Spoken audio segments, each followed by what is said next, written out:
Ya, makasih buat teman-teman semua dari OSIS sudah ngebantu buat survei. Jadi langsung aja Ji, tadi udah dihitung belum hasil surveinya? Kan totalnya ada 540 orang yang kita survei. 324-nya itu lebih suka pengumuman lewat broadcast WhatsApp. Sisanya 216 lewat mading. Mantep, bener banget tuh. Emang orang lebih enak baca lewat HP. Iya sih, tapi kasihan orang divisi mading jadi nggak ada kerjaan. Udah, itu kita ada tugas lagi dari guru. Dari hasil survei itu, kita disuruh buat perbandingannya. Oh, perbandingan. Tahu? Agak. Ya.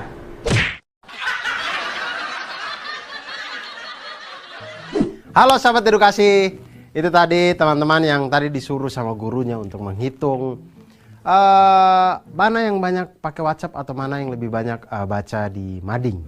Dan ternyata itu membawa kita kepada sesuatu konsep matematika yang kita sebut dengan perbandingan atau rasio.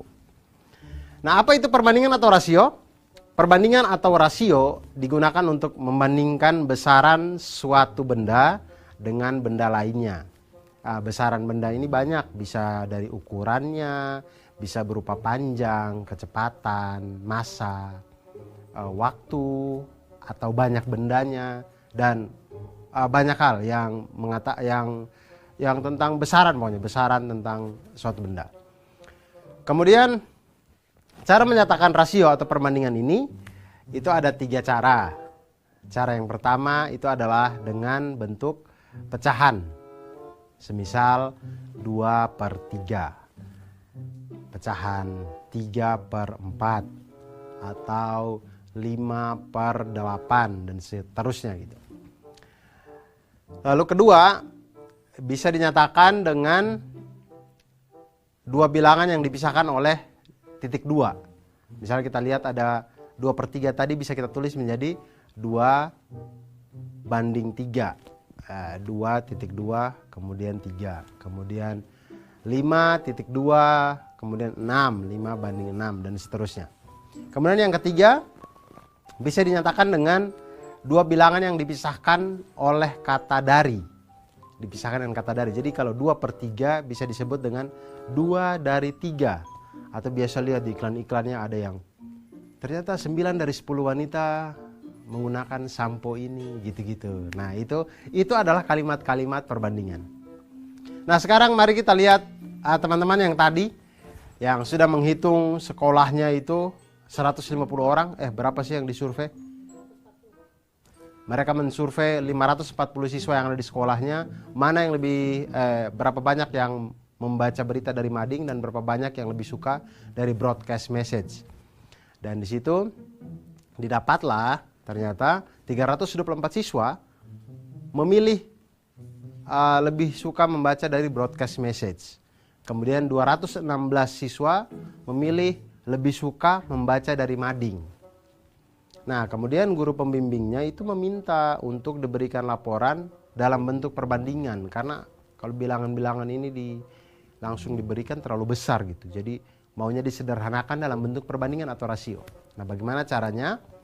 Caranya adalah seperti kita mulai, diketahui 540 siswa yang disurvei, 324 broadcast message, 216 memilih mading. Maka perbandingannya adalah kita bandingkan langsung jumlah siswa yang memilih broadcast dibanding dengan jumlah mahasiswa yang mengikuti survei. Maka didapatlah 324 dibagi 540 sama dengan 3/5. Jadi rasio 3 dari 5 siswa menyatakan bahwa 3 dari setiap 5 siswa yang mengikuti survei itu memilih untuk membaca berita dari broadcast message. Kemudian perbandingan banyaknya siswa yang memilih mading terhadap jumlah siswa yang mengikuti survei. Langsung banyaknya jumlah siswa yang memilih mading per banyaknya siswa yang mengikuti survei. Kemudian dapatlah 216 per 540 sama dengan 2/5. Nah, rasio 2 dari 5 ini dibacanya adalah 2 dari setiap 5 siswa yang mengikuti survei itu memilih untuk membaca berita melalui mading. Dan untuk perbandingan banyaknya siswa yang memilih broadcast WhatsApp terhadap mading, terhadap media mading terhadap mading yaitu 324 dibagi dengan 216 sama dengan 3/2. Maka perbandingannya adalah 3:2. Dan perbandingan-perbandingan itulah yang tadi akan dilaporkan oleh OSIS kepada guru pembinanya. Begitu sahabat edukasi. Ternyata belajar perbandingan ini memudahkan kita dalam menggambarkan sesuatu, menggambarkan suatu keadaan, menggambarkan suatu besaran. Jadi teman-teman ketika menemukan suatu tempat atau suatu keadaan yang itu dia heterogen segala macam, jadi banyak hal yang bisa ditemukan di situ, itu bisa kita sederhanakan dengan menampilkan data berupa rasio atau perbandingan. Dan itu sehari-hari karena kita bisa melihat jarak antar kota, kemudian pembuatan peta, kemudian miniatur barang, modeling dan segala macamnya, itu semuanya dengan konsep perbandingan. Oleh karena itu, jangan pernah lelah untuk belajar matematika, karena matematika akan selalu membuat kita menjadi lebih mantap.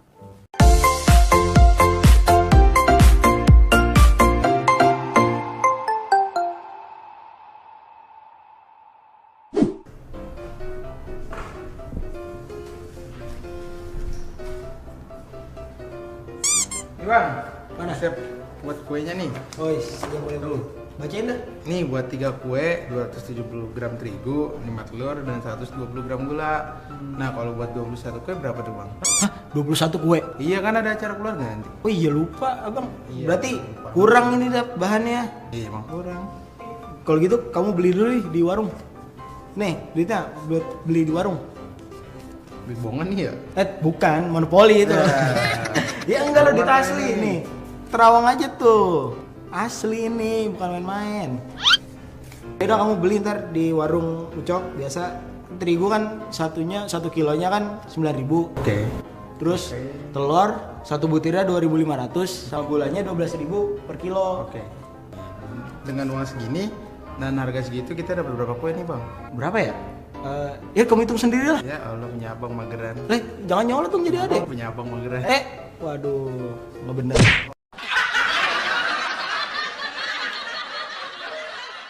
Wah, bikin kue. Menarik. Ada cowok-cowok berkumpul dan membuat kue. Wah, enak sekali ya. Jadi kita bisa bertamu ke rumah mereka kemudian meminta kue-kue yang dibuat tadi gitu. Tapi sebenarnya tadi ada permasalahan. Kue itu ternyata dibuat dengan bahan-bahan yang banyak dan bahan-bahan itu menentukan akan berapa banyak kue yang akan dihasilkan nanti. Dan tadi itu semakin banyak bahan yang kita butuhkan atau semakin banyak bahan yang kita punya, maka akan makin banyak kue yang kita hasilkan. Semakin sedikit bahan yang kita punya, semakin sedikit pula kue yang kita hasilkan. Nah, perbandingan-perbandingan yang seperti ini, yang semakin sedikit ini juga semakin sedikit, semakin banyak ini, semakin banyak ini juga. Perbandingan seperti inilah yang di dalam matematika kita kenal sebagai perbandingan senilai. Semakin besar A, semakin besar juga B. Dua perbandingan atau rasio yang sama membentuk suatu perbandingan senilai. Jadi biasanya perbandingan senilai ini dipisahkan oleh tanda sama dengan. Dan perbandingan senilai adalah suatu pernyataan yang menyatakan bahwa dua rasio itu adalah sama. Sekarang kita lihat masalah yang tadi dialami oleh dua teman kita tadi, sahabat edukasi. Mereka ingin membuat kue ya. Keduanya berniat membuat 21 kue. Dalam resep itu ada 3 kue memerlukan 270 gram terigu. Kemudian 5 buah telur dan 120 gram gula. Nah, berapa banyak bahan-bahan yang diperlukan untuk membuat 21 kue? Jika harga terigu adalah Rp9.000 per kilogram, telur adalah Rp2.500 per butir, dan gula pasir adalah Rp12.000 per kilogram. Berapa banyak kue yang bisa dibuat jika dia hanya mempunyai uang Rp50.000? Kalau saya sih punya uang 50.000 daripada bikin kue mending beli gorengan, beres. Nah, pertama kita buat perbandingan senilainya dulu. Biasanya perbandingan senilai kita pakai tabel. Kita buat tabelnya. Karena 3 kue memerlukan 270 gram terigu, 5 buah telur, dan 120 gram gula, maka kita bisa buat tabel. Tabelnya menjadi kue 3, kemudian terigu 270, telur 5, gula 120. Nah, masalah selanjutnya adalah, lalu untuk 21 kue, itu kita misalkan terigunya adalah X, kemudian telurnya adalah Y, dan gulanya adalah Z. Kenapa begitu? Ya namanya juga matematika. Matematika itu yang begitu, kita harus misalkan. Kita misalkan karena kita belum tahu. Nah sekarang dari tabel yang sudah kita misalkan tadi, kita sekarang bisa menghitung dengan perbandingan senilai. Hitungan pertama untuk terigu misalkan, maka terigu itu kita dapat dengan membuat perbandingan 3/21 sama dengan 270 per X. Dikali silang, di situ 3X sama dengan 270 kali 21. Kemudian 3X sama dengan 5.670. X sama dengan kedua ruas dikali dengan sepertiga. X sama dengan 5.670 per 3. X sama dengan 1890. Maka terigu yang dibutuhkan untuk 21 kue adalah 1890 gram terigu. Dan yang kedua telur. Sama dengan perbandingan senilai, kita pakai data yang di tabel tadi. Perbandingannya kita dapat 3/21 sama dengan 5 per Y. Dikali silang, 3Y sama dengan 5 kali 21, 3Y sama dengan 105. Kemudian kedua ruas kita kali dengan sepertiga, Y sama dengan 105 per 3, Y sama dengan 35. Nah jadi telur yang dibutuhkan untuk membuat 21 kue itu adalah 35 butir telur. Dan yang berikutnya, hal yang sama kita lakukan kepada gula. Kita ambil perbandingannya 3/21 sama dengan 120 per Z. 3Z kita kali silang, 3Z sama dengan 120 kali 21. 3Z sama dengan 2520. Kemudian kedua ruas kita kali dengan sepertiga, maka Z sama dengan 2520 per 3. Z sama dengan 840. Nah, jadi gula yang dibutuhkan untuk membuat 21 kue itu adalah 840 gram gula. Jadi tabel yang tadi bisa kita lengkapi dan kita lihat semakin banyak kue, maka bahan-bahannya juga semakin banyak. Nah, inilah yang menunjukkan bahwa ini adalah perbandingan senilai. Nah, jadi kita lihat tadi harga telur, harga terigu, dan harga gula itu sudah ada diketahui. Kita lihat untuk 3 kue ternyata memerlukan uang 270 gram terigu kita rubah ke kilogram menjadi 0,27. 0,27 kilogram dikali dengan Rp9.000 per kilogram. Dihasilkanlah di situ Rp2.430 per kilogram untuk 3 kue. Untuk bahan terigu. Kemudian telur ada 5 butir, 5 kali Rp2.500 sama dengan Rp12.500 per Rp2.500 per 5 butir telur tadi. Kemudian gula itu ada 120 gram, kita rubah ke kilogram menjadi 0,12 dikali dengan Rp12.000 sama dengan Rp1.440. Jadi jumlah uang yang dibutuhkan untuk membuat 3 kue itu adalah terigu 2.430, telur 12.500, dan gula 1.440 sama dengan 16.370 untuk 3 kue. 3 kue hampir 17.000. Lebih murah gorengan memang sebenarnya. Kemudian kita lihat perbandingannya sekarang 50.000 tadi untuk dapat berapa kue ya. Jadi 3 kue itu senilai 16.370. Maka berapakah X kue sehingga dia mendapatkan Rp50.000? Kita buat perbandingan senilai. Di situ 3 per X sama dengan 3 per X sama dengan 16.370 per 50.000. Maka dikali silang X sama dengan 50.000 kali 3 dibagi 16.370 sama dengan 9,16.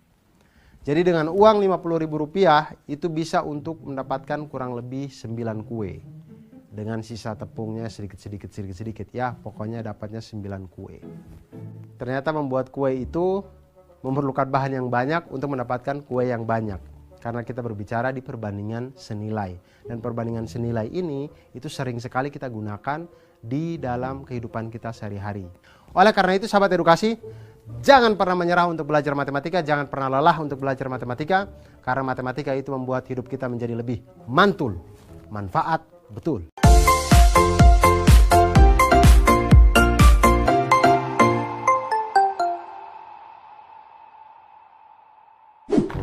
Mandor, ini dulu bentar.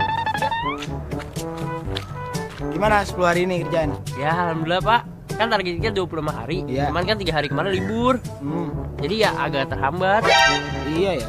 Tapi kan kita harus ngejar deadline, kan klien mintanya 25 hari. Iya Kita harus sih, Pak. selesai. Saya juga tahu, tapi malah tukang belum dibayar. Ya kamu lagi belum bayar. Ya emang belum cair, masih beku. Iya. Ya udah, gampang dan nanti. Terus jadinya gimana itu caranya? Ya paling nambah orang sih Pak. Nambah orang ya? Iya. Berapa kira-kira? Ya saya kurang tahu sih, tapi nanti saya cari dah. Nih udah cari dan Ya. lanjut. Iya.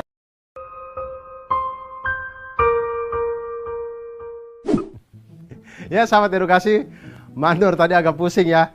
Dia mau mencapai targetnya 25 hari pekerjaan harus selesai, tapi ternyata pekerja-pekerjanya itu setelah 10 hari kerja terhenti bekerja selama 3 hari. Nah, bagaimana caranya kita menyelesaikan masalah seperti ini ketika kita temukan di kehidupan kita sehari-hari? Permasalahan-permasalahan seperti ini itu bisa kita selesaikan dengan konsep matematika yang kita sebut dengan perbandingan berbalik nilai. Nah, apa bedanya perbandingan berbalik nilai dengan perbandingan senilai? Perbandingan senilai itu tadi seperti yang saya jelaskan, sahabat edukasi, bahwa perbandingan senilai itu ketika sisi yang satu semakin besar, maka sisi yang satunya juga akan makin besar. Tapi ketika perbandingan berbalik nilai, ketika sisi yang satunya nilainya makin besar, maka sisi yang sebelahnya nilainya akan semakin kecil. Itulah yang disebut dengan perbandingan berbalik nilai.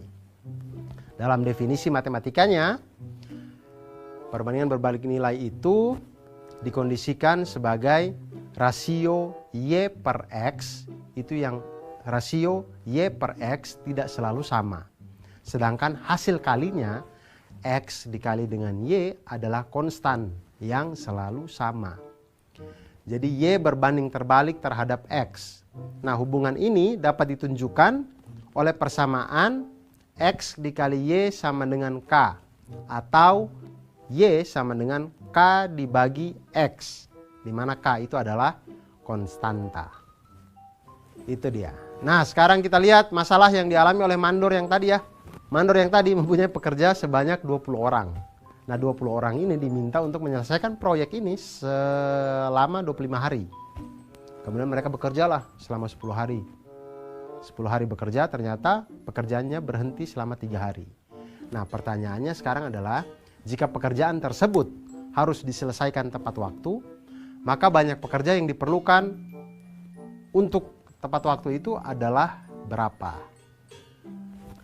Nah, pertama seperti biasa kita susun hal-hal yang kita ketahui ini, sahabat edukasi, di dalam tabel sehingga pikiran kita runut gitu ya. Kita lihat di situ jumlah pekerja itu 20 pekerja. Untuk awal, waktu yang dibutuhkan adalah 25. Kemudian pekerjaan itu sudah diselesaikan selama 10 hari. Sudah dikerjakan selama 10 hari, belum selesai. Sudah dikerjakan selama 10 hari. Maka waktu yang tersisa adalah 25 dikurangi dengan 10 sama dengan 15 hari. Jadi selama 10 hari bekerja itu ada 20 pekerja. Kemudian selanjutnya, setelah 10 hari bekerja, pekerjaan ini terhenti selama 3 hari. Maka kita lihat di situ waktu yang tersisa adalah 15 dikurang dengan 3 sama dengan 12. Jadi waktu yang tersisa tinggal 12 hari. Nah, di situ kita lihat dari tabel yang kita buat ini ada 20 pekerja, waktunya 25 hari. Nah, sekarang X pekerja untuk 12 hari. Nah, berapa banyak nih pekerjanya? Nah, seperti yang tadi di konseptualnya bisa kita lihat, kita kalikan langsung 20 dikali dengan 15 sama dengan X dikali dengan 12. Di situ didapatlah X sama dengan 20 kali 15 dibagi 12, X sama dengan 25. Jadi pekerja tambahan yang dibutuhkan adalah 25 dikurangi dengan 20 sama dengan 5 orang. Jadi mandor yang tadi dia harus ambil lagi 5 orang untuk membantu 20 orang yang awal agar pekerjaan itu selesai dalam waktu 12 hari. Dan sekali lagi, sahabat edukasi, jangan pernah menyerah untuk belajar matematika, jangan pernah lelah. Semoga ceria terus hidupnya karena matematika itu membuat kita menjadi mantul, manfaat betul.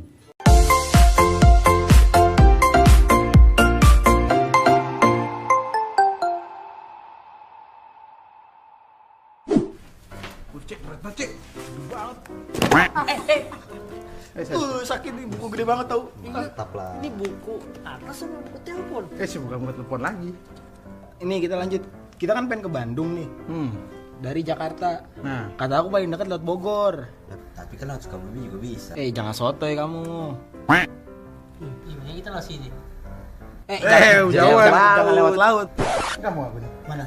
Bukan. Jadi kita hitung pakai ini aja, pakai selisih perbandingan skala. Gimana tuh? Nah, caranya kita hitung dulu nih. Dari peta jaraknya berapa yang bakal kita lewatin. Kita hitung nih dari Jakarta ke Bogor nih. Ke Bogor habis itu ke Bandung berapa? Nih, kita jarak itu gedean kelewatan. Pakai ini. Jangan pakai ini. Oh, Jakarta ke Bogor dulu 3 cm.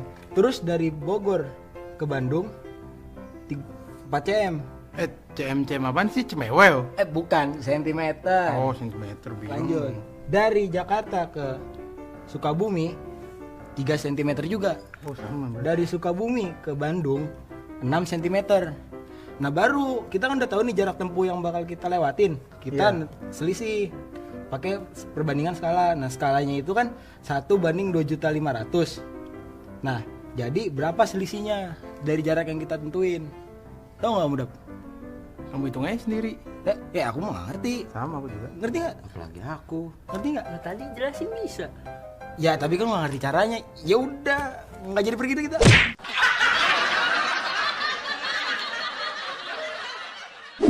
Aduh, ada-ada saja orang-orang ya. Kenapa sih? Kalau mau ke Bandung ya langsung saja pakai maps online, langsung berangkat gampang. Pakai atlas, aduh.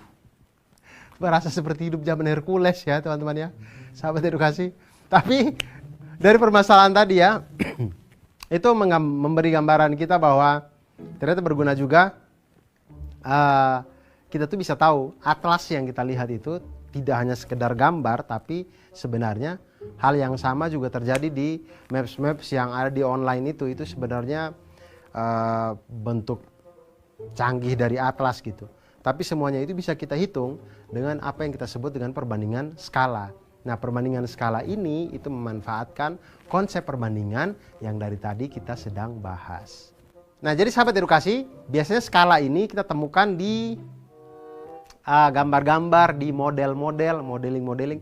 Kalau kalian biasanya membeli mainan mobil, di dusnya itu ada tulisan 1:12.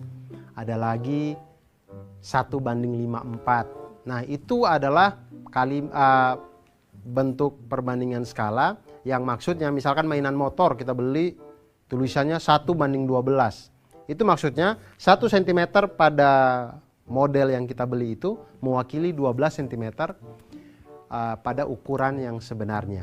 Jadi kalau gambar itu kita besarin sebanyak 12 kali, jadinya seperti motor yang sebenarnya. Seperti itu.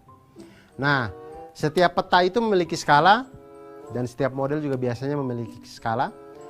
Tidak hanya peta, ada denah, ada miniatur kendaraan, maket, dan banyak lagi benda lainnya menggunakan skala. Nah, skala ini digunakan untuk menyatakan perbandingan antara ukuran gambar dan ukuran sebenarnya. Misal, ada provinsi dengan skala 1:1 juta. Itu artinya 1 cm pada peta itu mewakili 1 juta cm pada jarak sebenarnya. Nah, skala peta itu didapat dari skala peta sama dengan jarak pada peta dibagi jarak sebenarnya. Nah, sekarang kita lihat masalahnya yang tadi. Ketika dia menghitung Bandung 3 cm segini, dia bilang. Canggih memang anak-anak sekarang 3 cm ya. Nah, hal-hal yang kita dapat dari hitung skala sentimeter-sentimeter ini itu bisa kita tahu jarak sebenarnya dengan menggunakan perbandingan skala. tadi kita lihat jalur yang mereka pilih. Petanya itu punya skala 1:2.500.000. Kemudian pada peta tersebut jarak kota A ke kota P, ya kita simbolkan saja ya, tadi Bandung ke Cimahi apa Sukabumi apa tadi ya. Kota A ke kota P itu ada 3 cm. Kemudian kota P ke kota B itu sama dengan 6 cm. Kemudian kota A ke kota Q itu 3 cm. Kemudian kota Q ke kota B sama dengan 4 cm. Kemudian pertanyaannya adalah berapakah selisih jarak tempuh yang dilalui Ali dan Adi? Karena ada 2 jalur, Adi itu memilih berkendara dari kota A ke kota B melalui kota P, dan Ali memilih berkendara dari kota A ke kota B melalui kota Q. Nah, disinilah kita hitung bersama. Untuk yang pertama, kita lihat Adi. Adi dia dari kota A ke kota kota A ke kota B melalui P. Kita lihat jarak kota A ke kota P itu 3 cm, maka 3 kali jarak sebenarnya adalah 3 kali 2.500.000 sama dengan 7.500.000 cm jarak sebenarnya, maka itu menjadi 75 km. Kemudian jarak kota P ke kota B. A ke P dulu baru P ke B. Jarak dari P ke B itu adalah 6 cm, maka jarak sebenarnya adalah 6 kali 2.500.000 sama dengan 15 juta cm atau sama dengan 150 km pada jarak sebenarnya. Jadi jarak sebenarnya dari kota A ke kota B melalui P itu sama dengan 75 km ditambah dengan 150 km sama dengan 225 km. Nah, sekarang kita lihat teman yang satunya. Berangkat dari kota A ke kota B melalui kota Q. Nah, kita lihat sekarang. Nah, kita lihat sekarang jarak dari kota A ke kota Q itu adalah 3 cm pada peta. Maka jarak sebenarnya adalah 3 cm dikali dengan 2.500.000 cm sama dengan 7.500.000 cm. Atau sama dengan 75 km. Tampaknya sama dengan jarak dari A ke P tadi ya. Kemudian jarak kota Q ke kota B itu adalah 4 cm pada peta. Maka jarak sebenarnya adalah 4 cm dikali dengan 2.500.000 cm sama dengan 10 juta cm. Atau sama dengan 100 km. Maka jarak sebenarnya dari kota A ke kota B melalui kota Q sama dengan 75 km ditambah dengan 100 km sama dengan 175 km. Jadi selisih jarak yang ditempuh oleh dua teman ini adalah 225 km dikurangi dengan 175 km sama dengan 50 km. Jadi ternyata lebih dekat kalau kita melalui kota Q.